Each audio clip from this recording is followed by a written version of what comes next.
नमस्कार, एसके सांगो न्यूज में आपका स्वागत है। आपके साथ में हूं रवि राठौर। चलिए इस बुलेटिन की शुरुआत करते हैं हफ्ते भर की प्रमुख हेडलाइंस के साथ। राजकीय महाविद्यालय सांगोद में कॉलेज विकास समिति की बैठक हुई संपन्न। चतरपुरा गांव में ग्रामीणों ने जल संकट को लेकर दिया ज्ञापन। राजकीय आईटीआई में 2 दिवसीय खेलकूद प्रतियोगिताओं का हुआ समापन। प्रधान सावित्री मीणा ने किशनपुरा पंचायत के अकोदिया गांव में सुनी ग्रामीणों की समस्याएं। कुंदनपुर में बैंकों से कैश नहीं मिलने पर नाराज लोगों ने जाम लगाकर किया प्रदर्शन।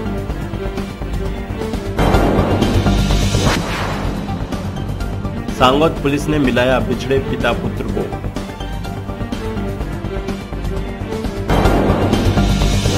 सांगोद नगर पालिका में संपन्न हुई वित्त समिति की पहली बैठक।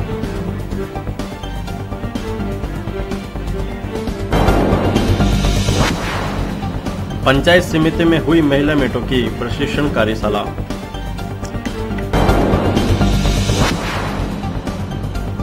जिला स्तरीय 25वीं राजस्व क्रीड़ा प्रतियोगिता का हुआ शुभारंभ।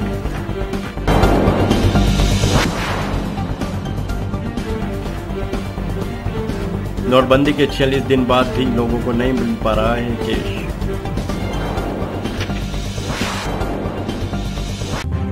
राजकीय महाविद्यालय सांगोद में कॉलेज विकास समिति की बैठक आयोजित हुई, जिसमें कई अहम मुद्दों पर चर्चा हुई।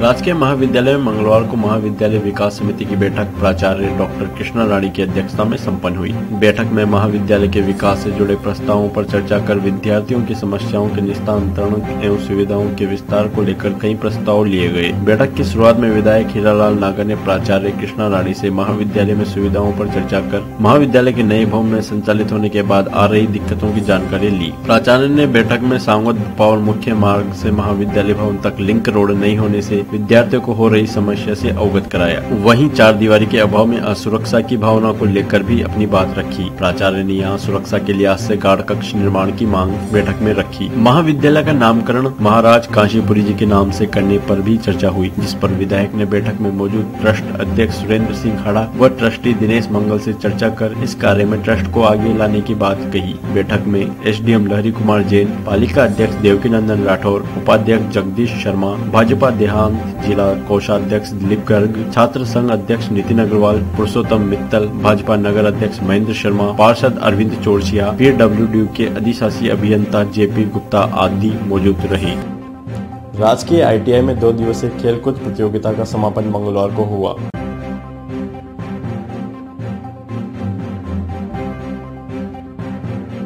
राजकीय ITI में चल रहे 2 दिवसीय खेलकूद प्रतियोगिताओं का समापन मंगलवार को हुआ। प्रतियोगिता में क्रिकेट, कबड्डी समेत रंगोली सजाओ प्रतियोगिताएं आयोजित हुई। क्रिकेट व कबड्डी में छात्रों ने अपना दमखम दिखाया तो रंगोली में छात्राओं ने अपने मन की कल्पनाओं को रंगों के जरिए सुंदर कलाकृतियों के रूप में उकेरा। रंगोली के जरिए छात्राओं ने बेटी बचाओ बेटी पढ़ाओ पेड़ बचाओ जैसे कई अलग अलग मुद्दों पर संदेश देकर अपनी भावनाएं प्रदर्शित की। CFCL के GM HR अधिकारी विशाल माथुर ने बताया कि प्रतियोगिता में छात्रों के लिए क्रिकेट, वॉलीबॉल, कबड्डी तथा छात्राओं के लिए बैडमिंटन, रस्सी कूद, चम्मच दौड़ व रंगोली प्रतियोगिताओं का आयोजन हुआ। संस्थान के ट्रेडों के प्रशिक्षणार्थियों ने प्रतियोगिताओं में हिस्सा लिया। खेलों में क्रिकेट में मैकेनिकल ट्रेड, वॉलीबॉल में वायरमैन, बैडमिंटन में कोपा ट्रेड, रस्सी कूद में मैकेनिक डीजल, 100 मीटर दौड़ में इलेक्ट्रीशियन जूनियर, चम्मच दौड़ में कोपा व रंगोली में मैकेनिकल डीजल ट्रेड की बालिकाओं ने बाजी मारी।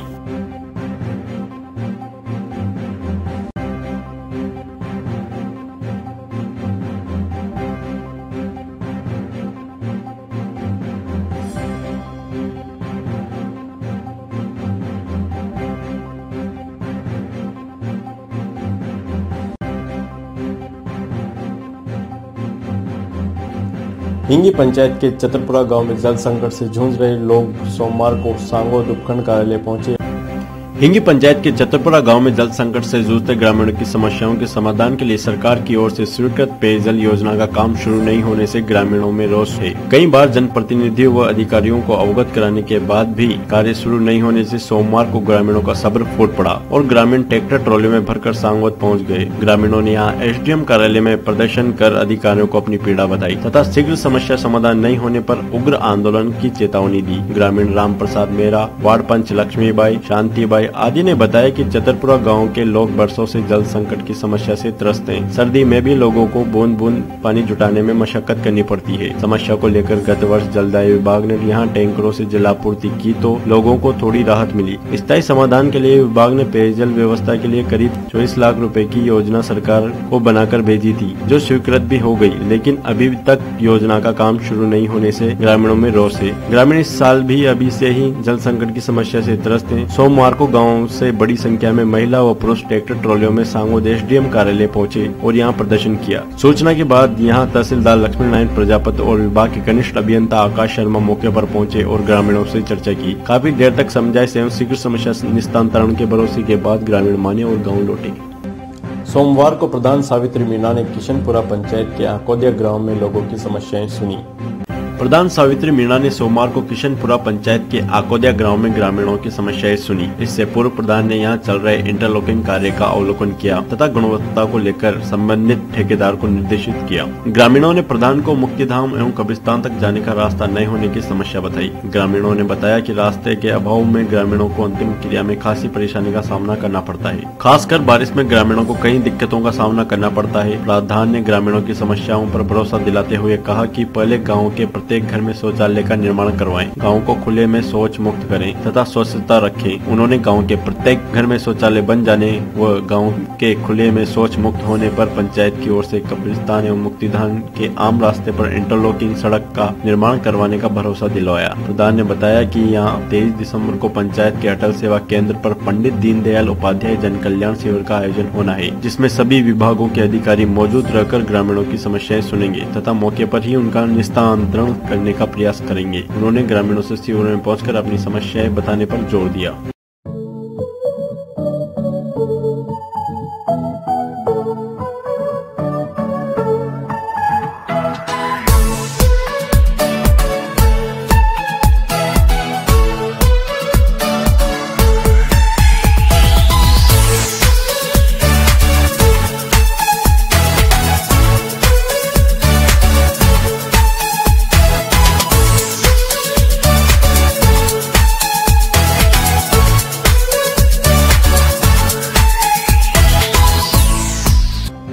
सांगोद में मंगलवार को काशीपुरी धर्मशाला परिसर में निःशुल्क अर्शभंग दर जांच एवं उपचार शिविर का आयोजन हुआ।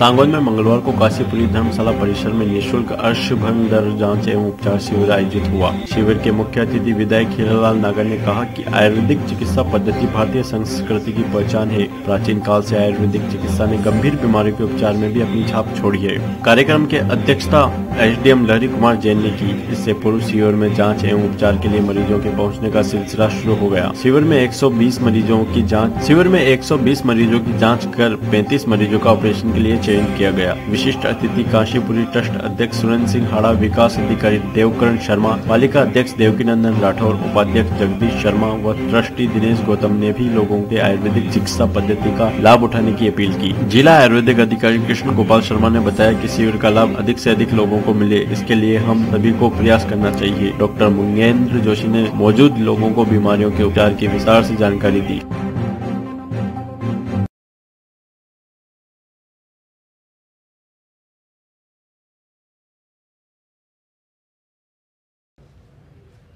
हाँ तो सर, अभी तक कितने मरीजों को, कौन कौन सी बीमारी है, अभी तक कितने मरीजों का नामांकन हुआ है इसमें? सर यहाँ पर 87 पेशेंट्स को भर्ती किया गया है, जिसमें पाइल्स के अपन के 40 पेशेंट भर्ती है।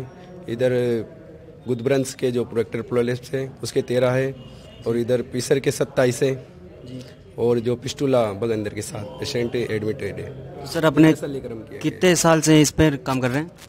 सर ये क्या है कि आयुर्वेद विभाग के द्वारा हर साल सांगोद नगर में आयुर्वेद विभाग द्वारा स्वीकृत एक बजट से शल्य शिविर आयोजित किया जा रहा है। ये तीसरा कैंप है लगातार सांगोद में तीसरा कैंप है। तो सर हमें बताइए किस पद्धति से आप मरीजों का ऑपरेशन करते हो? देखिए, सबसे पहले हमें ये समझना पड़ेगा कि बवासीर क्या है जी। बवासीर दरअसल वर्तमान युग में जो खाने पीने की, उठने बैठने की जो आदतों में चेंजेज आ चुका है, इसकी वजह से बवासीर की बीमारी होती है। लंबे समय तक बैठना, व्यायाम नहीं करना, इसकी वजह से गुदा के अंदर जो इसकी हेमोरोइडल वेंस होती हैं उनमें सूजन आ जाती है। उसी को हम संस्कृत की भाषा में अर्श, अंग्रेजी में पाइल्स, हेमोरॉइड्स या देशी भाषा में बवासीर बोलते हैं। जब उन वेंस के अंदर फुलाव आ जाता है, वो प्राथमिक अवस्था है पाइल्स की। दूसरी अवस्था में वो पाइल्स जो बवासीर है वो मल द्वार से बाहर आने लगेगा, वो सेकंड स्टेप है। जब बाहर ही रहे, अंदर नहीं जाए, वो तीसरी अवस्था है, वो प्रोलेप्स और पाइल्स, वो तीसरी अवस्था है। तीनों का अलग अलग इलाज है। पहली अवस्था में कोई भी दवा, औषधि जिससे पेट साफ रहे, दस्त की दवा, उनसे आराम आ जाएगा। पर जो सेकंड और थर्ड स्टेज की जो पाइल्स है, बवासीर है, उसमें दवा कम काम करती है। वहाँ फिर उसको जड़ से काटना पड़ता है। उसके लिए अंग्रेजी में या तो ऑपरेशन करें या हमारा जो आयुर्वेदिक पद्धति है क्षार सूत्र बंधन, वो किया जाता है। क्षार सूत्र बंधन के लिए बहुत बढ़िया तरीका ये है कि एक धागा लेंगे, उसमें थूहर का दूध और हल्दी, इन दोनों को मिला करके और वो धागा हम तैयार करेंगे। उसको हम मेडिकेटेड थ्रेड या क्षार सूत्र कहते हैं। उस क्षार सूत्र के द्वारा मस्से को पकड़ करके और बहुत टाइट उसको बांध देंगे, उसको कहेंगे क्षार सूत्र बंधन। उस धागे में जो थूहर का दूध है और जो हल्दी है, उससे धीरे धीरे ऑटोमेटिक वो मस्सा कट जाएगा और खून आना बंद हो जाएगा। तो ये हमारी देशी पद्धति जो है, ये परंपरागत चली आ रही है। इस पद्धति के द्वारा निरापद रूप से मरीजों का इलाज होता है और मरीज पाइल्स दोबारा नहीं होता। ये दोबारा नहीं होता फिर कभी भी नहीं। दूसरी पद्धति से अगर हम इलाज कराएंगे तो इसके दोबारा होने की संभावना है, पर आयुर्वेदिक पद्धति से अगर हमने इसका इलाज किया तो ये दोबारा नहीं होगी। और अगर होती है तो उसके अलावा जो हेमोरोइडल वेन 3-7-11 जहां हम पाइल्स का ऑपरेशन कर रहे हैं, जहां वर्तमान में है, इससे अलग दूसरे स्थान पर होगी। पर्टिकुलर जिसका हम ऑपरेशन कर चुके हैं वो नहीं होगा। इसके अलावा फिर हम मरीजों को जब यहाँ से डिस्चार्ज करेंगे तो उनको खाने पीने के बारे में बताया जाएगा। अगर वो व्यक्ति चाय बंद कर दे, गुटखा तंबाकू नहीं खाए और भोजन के बाद में छाछ का सेवन करे जीरा मिला करके, तो मैं समझता हूँ जिंदगी भर उस आदमी को अर्श और भगंदर नहीं होगा। तो सर कितने दिन में कंप्लीट हो जाता होगा मस्से जैसे बीमारियाँ? जैसे हमने आज थ्रेडिंग करी, आज हमने धागा बांधा, तो 5वें दिन धागा ऑटोमेटिक उस मस्से को काट देगा और धीरे धीरे जो हल्दी उसमें मौजूद है वो हल्दी उसके घाव को भर देगी। हमें किसी प्रकार की घाव भरने की दवा की देने की जरूरत भी नहीं है। तो सर हमें बताइए रोगियों को किस प्रकार की सुविधाएं दी जा रही हैं यहाँ पे? सर इस आयुर्वेद शल्य चिकित्सा शिविर जो आयोजित हो रहा है काशीपुर हिंदू जनता ट्रस्ट में, इसमें भर्ती रोगी और उनके परिजनों के लिए निःशुल्क भोजन, आवास और औषध की व्यवस्था रखी गई है, जो 20 तारीख से 29 तारीख तक। तो सर हमें ये बताइए कि पाइल्स के अलावा यहाँ पर किन किन बीमारियों की और सुविधाएं? यहाँ पे ये मुख्य रूप से पाइल्स का कैंप है, लेकिन पाइल्स कैंप के अलावा भी यहाँ पे जो अन्य प्रकार के डिजीज़ हैं, जो जैसे जॉइंट्स पेन, अभी सर्दी में काफ़ी ज़्यादा समस्या उठ के आ रही है मरीजों की, उसका भी यहाँ पे पूर्णतः निःशुल्क उपचार हो रहा है। और अभी जो डेंगू चिकनगुनिया जो व्यापक हो रहा है, उसका पूर्णतः आयुर्वेद पद्धति से परामर्श और निःशुल्क औषधि उपचार भी दिया जा रहा है यहाँ पे। तो मैम हमें बताइए कि महिलाओं को किस किस प्रकार की सुविधाएं दी जा रही है यहाँ पे? आयुर्वेद चिकित्सा पद्धति से इनको दवाई वितरण की जा रही है और है ना, जो इनको गर्म पानी में बैठने की सुविधा दी जा रही है। क्षार सूत्र पद्धति से इनका उपचार किया गया है और इनको किसी प्रकार की कोई तकलीफ नहीं है। समय समय पर इनको औषध वितरण की व्यवस्था की जा रही है। कुंदनपुर में नोटबंदी के बाद पैसों की किल्लत से परेशान ग्रामीणों का सब्र मंगलवार को फूट पड़ा और उन्होंने यहाँ धरना प्रदर्शन किया। देखिए हमारी संवाददाता भगवती जोशी की ये रिपोर्ट।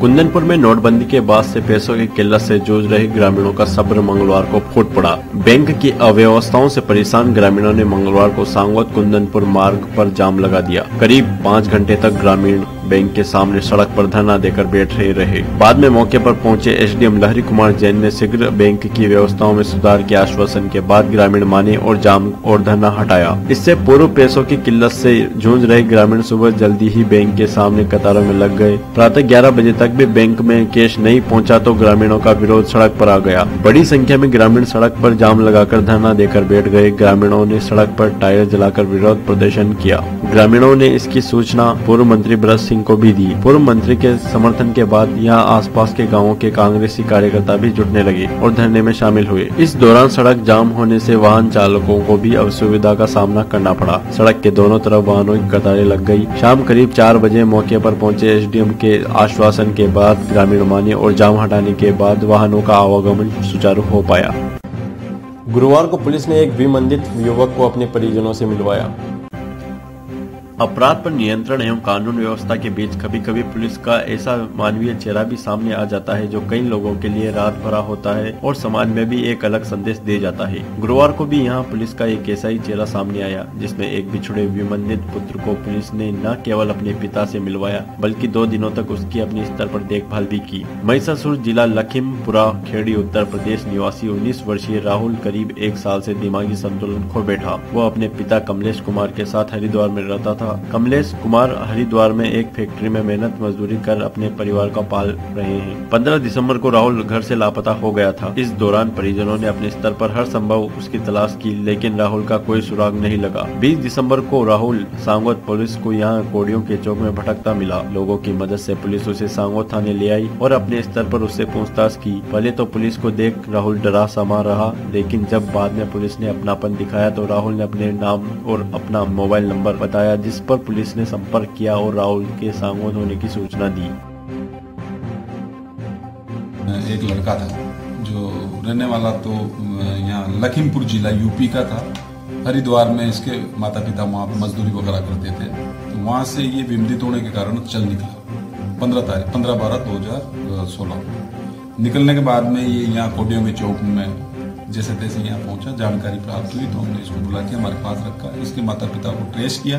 ट्रेस करके उनको सूचना दी। सूचना देने के बाद में माता पिता आ जाए जिनको इसको संभाला रहे। इस बीच में हमने इसको हमारे साथ खाना खिलाया रखा। शुक्रवार को नगर पालिका में वित्त समिति की पहली बैठक आयोजित हुई जिसमें नगर पालिका की आय बढ़ाने को लेकर चर्चा हुई। यहाँ नगर पालिका में वित्त समिति की पहली बैठक शुक्रवार को समिति अध्यक्ष एवं पालिका उपाध्यक्ष जगदीश शर्मा की अध्यक्षता में संपन्न हुई। पालिका सभागार भवन में आयोजित बैठक में समिति सदस्यों ने नगर पालिका की आय बढ़ाने एवं आय के नए साधन जुटाने पर जोर दिया। समिति अध्यक्ष जगदीश शर्मा ने कहा कि विकास कार्यों के लिए जरूरी है कि नगर पालिका में बजट भी हो। सरकार ने बजट के लिए पालिका को कई अधिकार व प्रावधान दिए हुए हैं लेकिन उनकी सख्ती से पालना नहीं होने से पालिका को राजस्व नहीं मिल पा रहा है। इसके लिए जरूरी है कि अब सभी को इन शक्तियों एवं प्रावधानों का उपयोग करते हुए पालिका के राजस्व में बढ़ोतरी की जाए। इससे पूर्व बैठक में कार्यवाहक अधिशासी अधिकारी मुकेश कुमार ने समिति के दायित्व एवं अधिकार उन्हें बताए। बैठक में यहाँ ठेकेदारों की ओर से कर्मचारियों को किए जा रहे नगद भुगतान पर भी चर्चा हुई। इस पर कई सदस्यों ने ठेकेदार द्वारा कर्मचारियों को चेक से भुगतान करवाने के लिए ठेकेदारों को पाबंद कराने का प्रस्ताव लिया गया। बैठक में पार्षद अरविंद चौरसिया, रामावतार खटीक, प्रदीप सोनी, पंकज शर्मा, महावीर सुमन, चंद्र प्रकाश रेगर, चतुर्भुज सिंह, लीला जांगिड़ आदि मौजूद रहे। शुक्रवार को पंचायत समिति में 2 दिवसीय प्रशिक्षण कार्यशाला का आयोजन हुआ जिसके तहत मनरेगा के महिला मेटों को प्रशिक्षण दिया गया।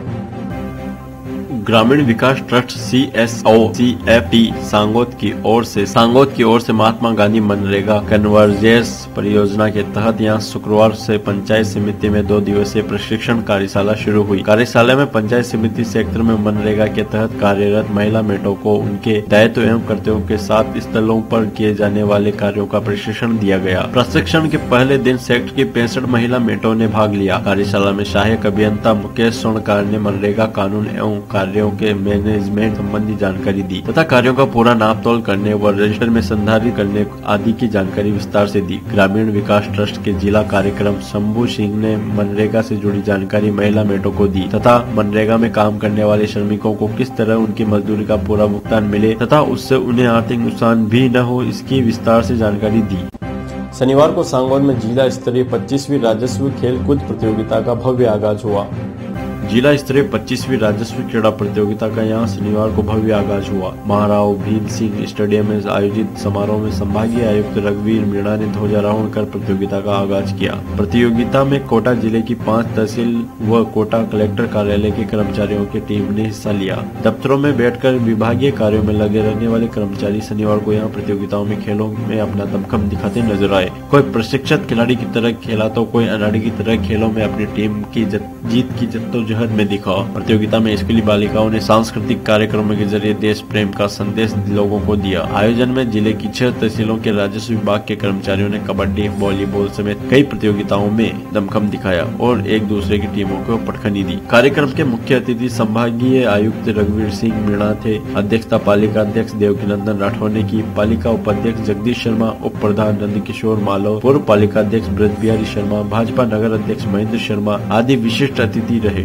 शुभारंभ के बाद देर शाम तक प्रतियोगिताओं का दौर चला। प्रतियोगिता में एसडीएम लहरी कुमार जैन, सांगों तहसीलदार लक्ष्मीनारायण प्रजापत, कनवास तहसीलदार सत्यनारायण बंसवाल, अन्य अधिकारियों व कर्मचारियों ने संभागीय आयुक्त मीणा व अन्य अतिथियों का माल्यार्पण कर स्मृति चिन्ह भेंट कर स्वागत किया। मेरे देश की धरती, मेरे देश की धरती, जब चलते हैं इस धरती पे हर ममता अंगड़ाइयां लेती है। आज नोटबंदी को 46 दिन हो चुके हैं। आइए हम सांगों की महिलाओं से जानते हैं कि नोटबंदी के 46 दिन बाद उनका कैसा नजरिया है नोटबंदी के ऊपर। महिलाओं को बैंकों में जो महिलाएं जाती है, लाइन में कतारें लगी होती है, वो महिलाएं लाइन लग के उनको 2000 रुपए, ओनली 2000 रुपए मिलते हैं। 2000 रुपए देके फिर उनको और ज्यादा कैश नहीं मिलता। उसके बाद बैंक बंद कर दिया जाता है, बोला जाता है कि केस खत्म हो गया। सांगोद में 4 एटीएम में है, 4 एटीएम में से एक एटीएम कभी कभी खुलता है, तो किसान कैसे अपना घर का खर्चा चलाएगा। जो ये प्रोजेक्ट नरेंद्र मोदी ने चलाया है, हालांकि इसका जो उनका सजेशन था वो सही था, आगे इससे ब्लैक मनी निकल जाएगी, बट ऐसा नहीं है। जो वापस जो न्यू करेंसी आई है, लोगों ने उसकी भी है ना वापस से ब्लैक मनी बना ली है। और जो रही बात महिलाओं की, इतनी प्रॉब्लम हो रही है, जैसे हम जा रहे हैं, इतनी सारी लंबी लाइन होती है, वहाँ पर हम बैंक में जाते हैं तो मतलब धूप में खड़ा रहना पड़ता है, घर के काम छोड़ के जाते हैं बैंक में। और इसके अलावा भी जो वहाँ तक अपन जाते हैं तो वहाँ वो भी बोलते हैं लास्ट में एट लास्ट बोलते हो कि केस खत्म हो गया, तो वापस उनको निराश हो गया। बड़ौदा बैंक में 2-3 दिन से बंद पड़ी है। मैं खुद गई थी पैसे लेने के लिए, 2-3 दिन हो गए, अभी तक पैसा नहीं आया। कहना पैसा ही उपलब्ध नहीं है उनके बैंकों में, तो कैसे घर का खर्चा चलाए बताओ। 2-2 हजार रुपए मिलते हैं, वो भी दिन भर वहाँ खड़े रहो, फिर बोल देते हैं पैसा खत्म हो गया। तो हम बहुत परेशान है, लेडीज घर के खर्चे चलाने में बहुत दिक्कत आ रही है। 2000 से कितना खर्चा चला पाता। अभी के लिए इतना ही। अगले हफ्ते फिर हाजिर होंगे सांगों तहसील से जुड़ी प्रमुख खबरों के साथ। अगर आप सांगों न्यूज पर किसी भी प्रकार की सूचना या सुझाव भेजना चाहें तो स्क्रीन पर दिख रहे नंबर पर हमसे संपर्क कर सकते हैं। अगर आप हमें ऑनलाइन फॉलो करना चाहें तो हमारे सोशल लिंक्स आपको स्क्रीन पर दिख रहे होंगे। अगर आप सांगों न्यूज का वीडियो कहीं से भी देखना चाहते हैं तो आप YouTube पर सांगों न्यूज सर्च कर सकते हैं। धन्यवाद।